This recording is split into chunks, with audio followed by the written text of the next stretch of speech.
Muito bom dia para você que começa a sua quinta-feira mais uma vez comigo, ligadinho aqui no canal do Lessa, chegando com as primeiras informações, as primeiras notícias do Flu nesta quinta. Hoje é dia de Campeonato Carioca, Taça Guanabara. Eu sei, tem Fluminense e Nova Iguaçu logo mais, porém, todavia, entretanto, eu vou começar essa quinta-feira aqui trazendo notícias sobre as negociações que estão em andamento, principalmente Savarino, negociação que pode ser finalizada hoje, tá? Vamos ficar ligados aí, eu vou trazer algumas notícias aqui de bastidores também para complementar as informações que a gente trouxe aqui ontem à noite. E eu até tinha pedido desculpa à galera, né? Porque, enfim, nessa correria maluca, e eu aqui mesmo, né, de férias, supostamente de férias, estou ligado aqui o tempo todo, né, carregando, a gente leva microfone para lá, microfone para cá, porque a notícia não tem hora para chegar. É o que eu sempre falo. E aí não tem jeito, a gente tem que correr atrás. E aí até pedi desculpa ontem porque eu gravei o vídeo ali no improviso, com o celular na mão mesmo, e às vezes o áudio não sai, né, muito legal, a imagem, e eu gosto sempre de entregar um conteúdo aqui de excelência para vocês. Eu tava no... E por que, né, eu fiz isso? Eu não acabei nem falando, na correria tão grande. Eu tava no jogo da Juventus ontem, a última oportunidade que eu tinha ali acabou surgindo, consegui ingresso para um jogo da Juventus Benfica, da Liga dos Campeões. E aí tava bem no intervalo do jogo, começaram a pipocar as informações, começou a chegar a informação pra gente. Eu falei, não tem jeito, amigo. Notícia, não tem hora. Então para tudo.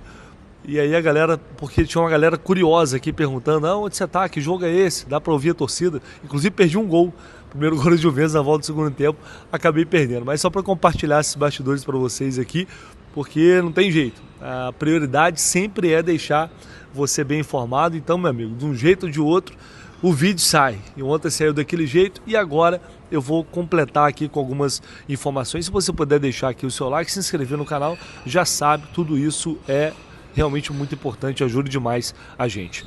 Vamos lá, vamos então às notícias que temos em relação, primeiro a Savarino. A gente já trouxe uma boa parte das informações em relação à negociação que parecia completamente encerrada, foi ressuscitada, acho que dá para dizer assim, partindo do próprio jogador. O Fluminense já tinha virado essa página. E nem dá para dizer que estava buscando uma reposição para o Savarino, porque não era uma prioridade, né? É uma característica de jogador que o Zubeldia queria ter no elenco, e o Fluminense viu a oportunidade quando tentou negociar ali o Marlon Freitas e o Wallace Davi para lá. A negociação não deu certo, e aí surgiu a oportunidade do Savarino, e aí tem toda aquela história que a gente vinha contando, né? Aquela novela, e vai, idas e vindas, né, com o Fluminense chegando ali a valores que considerava super justo, e naquela oportunidade não houve acerto financeiro, por mais que o Fluminense tivesse feito um esforço. E aí muitas notícias foram publicadas falando que o Savarino não queria sair do Botafogo, que ele não queria jogar no Fluminense, que ele queria continuar por lá, e parece que a questão sempre foi aí uma questão financeira, de acerto financeiro.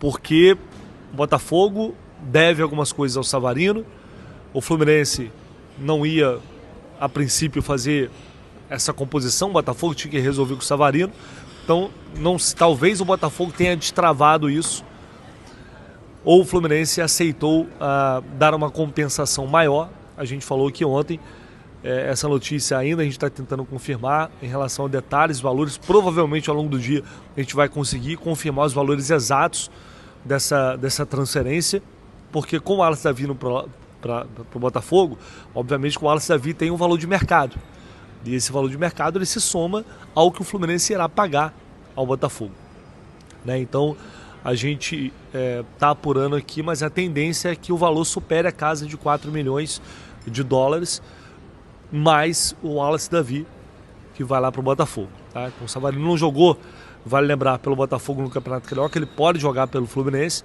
Aí vai depender agora só desse acerto final ali, da assinatura do contrato. E para cravar mesmo, meu amigo, diante de tudo que já aconteceu nessa história, só depois que será, tá? Mas realmente parece que a situação destravou, ele voltou atrás, né? Reforço isso, Ele voltou atrás, partiu dele, do staff dele, em retomar a negociação com o Fluminense, porque ele sabia que o Botafogo queria a negociação desde sempre. Os clubes já há muito tempo tinham ali um acerto, mas faltava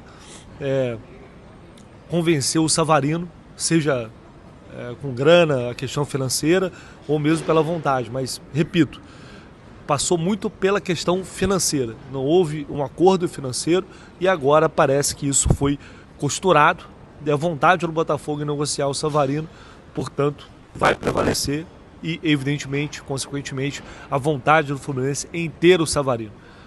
Acho um jogador que eu vou aprofundar a análise, inclusive ouvindo jornalistas que acompanharam os últimos anos aí da carreira do Savarino.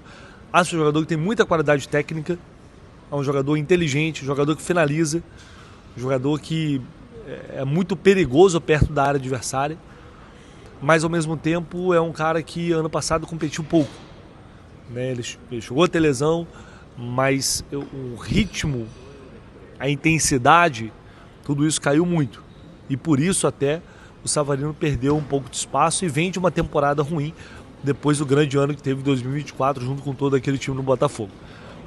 Então é um jogador que o Fluminense vai ter que, o Zubeldia vai ter que criar ali um cenário em que ele possa compensar a falta de competitividade, de combatividade que o Savarino tem, de alguma forma, para privilegiar a técnica que, sem dúvida alguma, ele tem e é um jogador melhor, tecnicamente falando, que qualquer ponta que o Fluminense tem hoje.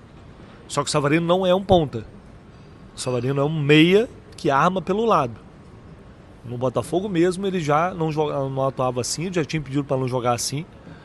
Então tem que ver como vai ser esse encaixe dele com o Lúcio, eventualmente com o Ganso também, ver como o Zubeldia vai conseguir encaixar. Mas, tecnicamente, é um jogador que para mim sobe o nível do setor ofensivo do Fluminense.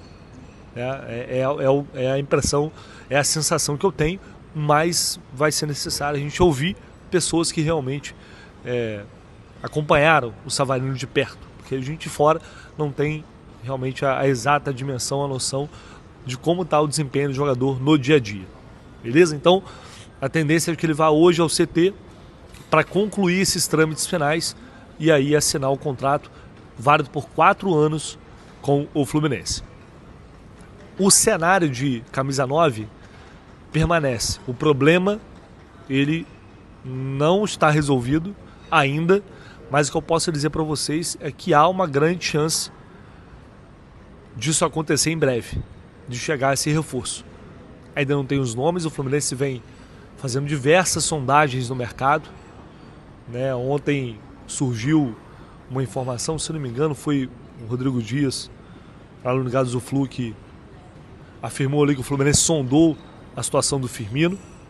De fato foi um dos jogadores sondados, mas é um atleta que está no mundo árabe, ganha um salário astronômico lá no Al-Ahly, e por isso é muito difícil, né? Os caras pagaram para levar ele para lá, é muito improvável que ele saia antes do meio do ano.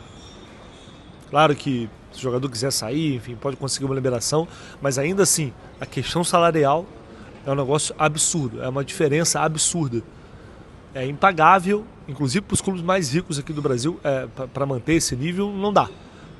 Para vir para qualquer clube que ele teria que reduzir, para o Fluminense ainda mais. Então, neste momento, se trata de um jogador que, neste momento, é inviável. Tá? Pode ser, é um atleta que desperta o interesse do Fluminense, evidentemente, mas dificilmente uma mudança de panorama, ele voltaria ao Brasil já por agora. Tá? Mas vários outros nomes estão sendo sondados, como eu falei, nomes de peso, jogadores de destaques. Agora, quem vai chegar, é isso que a gente está tentando descobrir. Mas tem conversa acontecendo. Tem conversa acontecendo e é bem provável que o Fluminense consiga anunciar em breve um nome. Eu, particularmente, eu nem estou mais com pressa, cara. A minha preocupação é que seja uma contratação correta, que seja uma boa contratação, um jogador que venha realmente para resolver. Se tiver que esperar mais por isso, eu topo.